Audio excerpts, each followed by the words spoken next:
Hi, I'm Marc Kramer, Senior Lecturer of Entrepreneurship at the College of Business and Management at Vin33. I was told when I was in high school that I couldn't go to college, that I wasn't capable. But in my last 40 years, I've ended up on the cover of an international magazine, wrote 6 books, won one of the 8 coveted teaching awards at Vin University, and started the world's first formally organized investor angel network. My topic I'm going to be talking about is how to unlock your potential and exceed your limits.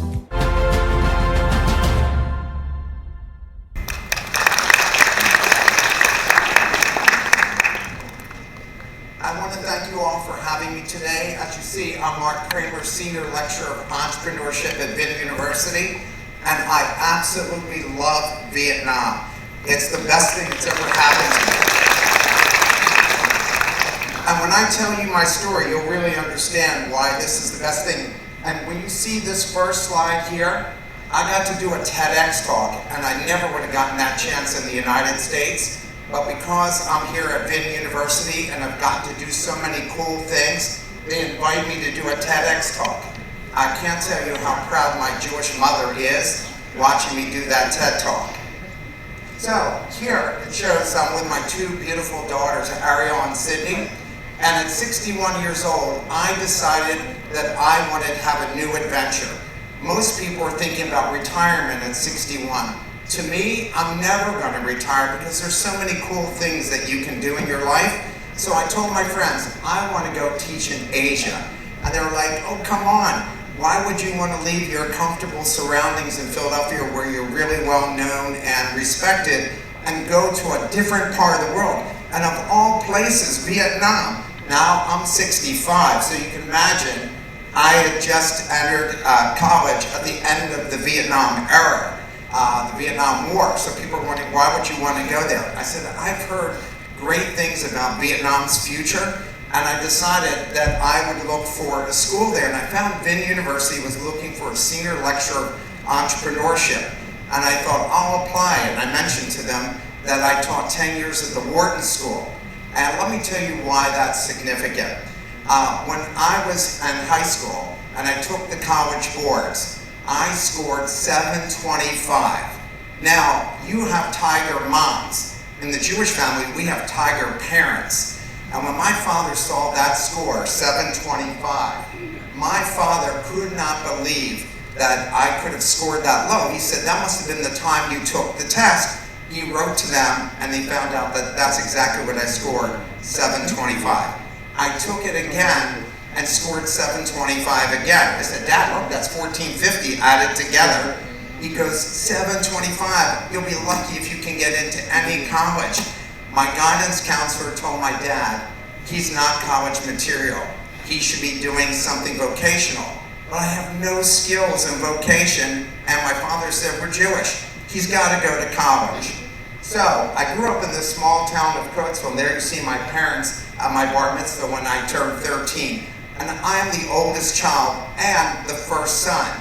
And my parents expected, like all Jewish parents did when I was growing up, if you're smart, you're a doctor. If you're not that smart, you're a lawyer. And if you're really not that smart, you're a business person. So I then got accepted to one school out of 4,000 universities in the United States, West Virginia University. I didn't even know where West Virginia University was. In fact, I even thought it was Western Virginia, which kind of explains my low board scores. I didn't know that was another state. And so that one school accepted me to main campus. I graduated in 4 years with a 3.2 GPA, and everything worked out in terms of graduating on time, and I even sent a copy of my diploma to my guidance counselor who said I was not college material. So I then went and applied for 258 jobs in the Philadelphia area. Now when I graduated, interest rates were 18%, and jobs were hard to come by, but I got turned down by 250 companies. I kept moving forward, and I got a job as a sports writer, then a general features writer, because my degree was in journalism. And then I switched out of journalism when I got married, and I became an entrepreneur. Why? Only because I needed money for us to buy our first house. I never really thought I would be a serial entrepreneur. So I went and became an entrepreneur, and I started the Penn State Technology Development Center, and I started one of the largest technology councils in the world. In fact, I was the second choice for that job as well, but I grew it from one company to 1,200. I also started the world's first formally organized investor angel network. And everybody said, why would rich people want to invest in startups? I said, because they want to become richer. And it was at the beginning when Steve Jobs and Bill Gates had started their companies and gone public. And I said, a lot of people will get very excited about meeting really cool companies. Finally, I launched the very first one, and we had a lot of success, and then people started to copy it around the country and then around the world. But I never looked at it and said, there's no chance that that could be successful. I started the world's first virtual incubator. I started a company where I raised $3.2 billion called Prompt Payment, and I was backed by 3 of the largest firms on Wall Street. And that firm went under when the crash happened, and the only 3 Wall Street companies that went under were the 3 people who invested in me.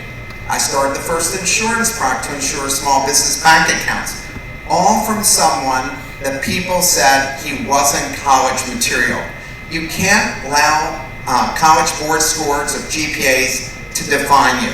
You have to believe in yourself, and you have to keep moving forward. So that picture, by the way, with Dr. Myla is when I won one of the 8 teaching awards. By the way, I won 24 awards. That is the award I'm most proud of, and that is the award that my parents are also most proud of, because it's teaching, it's helping people, and that's what's important.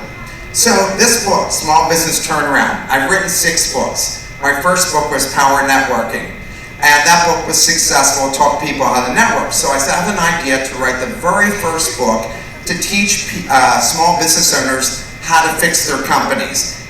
All the publishers thought that was crazy. I got turned down by 47 publishers. I even said to the publishers that I would guarantee not just the sales, but I'd cover their losses. All of them turned me down. So my publisher at McGraw-Hill, a big publisher in the United States, said, I know one guy who might be interested in this. His name is Jerry Calames, and I'm going to send him your proposal. Jerry sent me back a letter, and in the letter was a contract and a check. Jerry loved the book because he had been a small business owner. You've got to find somebody who can relate to whatever you're selling or whatever idea you have, and get them to go and buy into it. So Jerry goes, I like this book.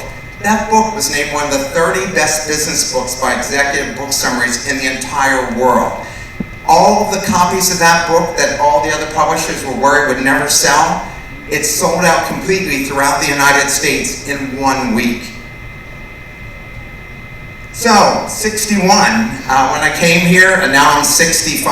I've been here 3 years. I just signed a contract to be here 2 more years. I told Dr. Milan, you're going to have to kick me out because I want to stay as long as I can because I love working with the students. So potential has no expiration date.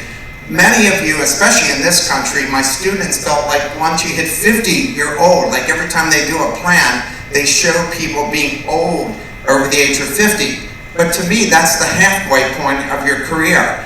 I'm 65 now. That doesn't bother me in the least. I'm coming up with new ideas. I have 4 different book ideas I'm working on. I launched Vietnam's first high school entrepreneurship competition when I was 63, and that competition is doing great. I wrote the plan for the first MBA focused on AI, and I mention all of this to you because I only scored 725 on my college boards. My GPA in high school was only 3.0. What matters the most is you are not afraid to fail. So, I want to leave you with 4 commitments that I think you need to focus on. One is, take one thoughtful risk. I don't mean go and risk all of your money on something. I mean, think about it, and think about what you would enjoy doing every time you wake up in the morning. I think it's so important. I tell my students, the only thing you have control over in your life is your effort. And if you wake up every day giving your best effort, you're going to have great results. And don't be afraid to fail, because failure is a great learning lesson. Ask for one opportunity. If you don't want to become an entrepreneur, go to people and ask them to give you the opportunity to go and start something, be a part of something. Allow them to mentor you. And by the way, I get mentored by 18-year-olds. That high school entrepreneurship competition, I went to 4 high school students here in Vietnam and I said, can you help me design my Sunday morning high school entrepreneurship class that I give for free in the fall? And I wanted to design the first competition in Southeast Asia. They helped me design it. It wasn't all my idea. They worked with me on this. Continue after 1 rejection. I continued after 47 rejections. That job I got to run this trade association, I was the second choice. The first choice accepted the job, and then he quit 1 week after he started because he didn't like how opinionated the board members were. And they came back to me and said, are you still interested? I said, yes. I didn't let my ego get in the way. I decided that this was an opportunity to change the world. Everything I do, what I think about every day, is how do I impact people throughout my ecosystem and throughout the world. And I know our high school competition, 133 students the first year, 181 student teams the second year, it's going to keep growing. Vietnam is going to be an economic juggernaut, and I'm glad to be here because the talent in this country is amazing. The students that you are raising are going to put Vietnam at the top. And I am so glad to be here to be a part of this amazing experience. My last thing I want you to realize, especially as parents, is that all of your kids have potential, some type of potential. We don't know what that's going to be, but we need to encourage them to think out of the box, to not be afraid to take risks, to not be afraid to fail, because the more risks they take, they become smarter, better, and they become more marketable and more successful. Thank you so much.